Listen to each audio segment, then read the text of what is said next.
बिस्मिल्लाहिर्रहमानिर्रहीम। आज का हमारा टॉपिक है कि uses of the managerial economics के मैनेजरियल इकनॉमिक्स के यूजेस क्या है, इसकी इम्पोर्टेंस क्या है, इसका रोल क्या है। तो नंबर 1 पे है कि managerial economics assist the managers of a firm in a rational solution. कि मैनेजरियल इकनॉमिक्स का पहला यूजेस ये है कि ये उस फर्म के मैनेजर की हेल्प करती है रैशनल सोल्यूशन निकालने में। दूसरा ये है कि ये लॉजिकल मैनेजरियल डिसीजंस भी करने में हेल्प करती है।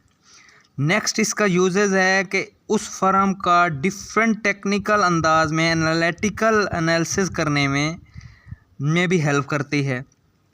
और मैनेजरियल इकनॉमिक्स का यूजेस सिर्फ प्रॉफिट मेकिंग फर्म्स के लिए बल्कि नॉन प्रॉफिट ऑर्गेनाइजेशंस के लिए भी डिसीजन करने में ये हेल्प करती है। जिस तरह से एजुकेशन इंस्टीट्यूशंस हो गए, हॉस्पिटल इंस्टीट्यूशंस हो गए, तो उनके भी मैनेजमेंट डिसीजन करने में हेल्प करती है। ये फर्म को प्राइस एनालिसिस करने में, प्रोडक्शन एनालिसिस करने में, रिस्क एनालिसिस करने में और determining and prediction of demand भी करने में हेल्प करती है। और आगे भी बड़ी अहम बात है कि managerial economics is not the study of independent topic, के चंद इसके टॉपिक नहीं है, बल्कि ये मैनेजरियल इकनॉमिक्स जो है वो इकनॉमिक थ्योरीज़ का भी यूज़ बताती है, मैनेजमेंट डिसीजन टूल्स के भी यूजेस का बताती है।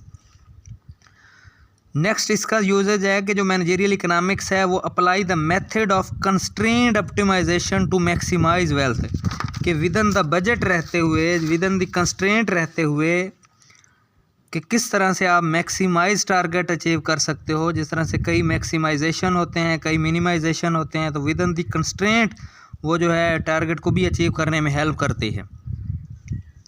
Managerial economics help in resource allocation within the firm, कि फ़र्म में अपने रिसोर्सेज को कैसे एलोकेट करने हैं, इसमें भी बहुत हेल्प करती है। ये डिफरेंट मॉडल्स के इस्तेमाल में भी बड़ा हेल्प करती है। ये उस फर्म के रिस्क को रिड्यूस करने में भी बड़ा हेल्प करती है, अनसर्टेनिटी को ख़त्म करने में बड़ा हेल्प करती है। ये स्ट्रेटजिक बिहेवियर जैसे गेम थ्योरी वगैरह, जिस तरह से एक फ़र्म डिसाइड करती है दूसरे फ़र्म उसके अपोजिट क्या रिएक्शन कर सकती है, तो ये उस फर्म को स्ट्रेटजिक बिहेवियर भी अपनाने पर का भी इस्तेमाल सिखाती है। और सबसे जो अहम यूजेज है वो क्या है कि वो उस फर्म की डिमांड को, theory of demand and theory of firm also help in the managerial economics to achieve the goals, कि डिमांड की थ्योरीज़ को और फर्म की थ्योरीज़ की हेल्प करके उस फर्म को अपने गोल अचीव करने में भी हेल्प करती है। तो ये है uses of the managerial economics.